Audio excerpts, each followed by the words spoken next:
দাদা আমার তো বাড়িতে বিয়ে দিচ্ছে আমি কি পারবো? আমার সাথে যাবা, আমি লয়ে যে বিয়ে দিব।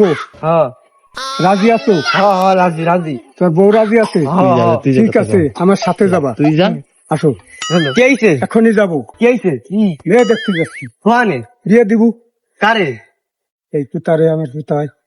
দেখলো পুতার বউ যারা দিবা তুমি নিয়ে আসো তারপরে আমি নেবো পরে, তোর পুতার দিকে আনি দেনে আগে ওরে দেবো, তারপরে আমি। তোর পুতার দিকে আনি আগে আমার দ্বারা সত্যি দর্শক মন্ডলী, আমাদের মাঝে ঘটক পাওয়া গেছে। এদের মধ্যে যারা বিয়ে করতে কি হচ্ছেন তাদের এই কাকাকে দরকার। ঘটকের নাম ঘটকের নাম কি কাকা? মোহাম্মদ রফিকুল ইসলাম খান। ওকে ওকে, যে যে ইয়ং পোলাপানরা বিয়ে করতে চাইলে আপনার কাছে আসলে হ্যাঁ, বিয়ে আমার করাই কাছে দিবেন? সব পাঠাই দেবা, মেয়েকেও পাঠাই দেবা। ও আচ্ছা আচ্ছা, ঠিক আছে। মেয়ে ছেলে দুইজনে দিয়ে রাজি করে আমি নিজে কলমা পাঠাই দেবো। ওকে ওকে।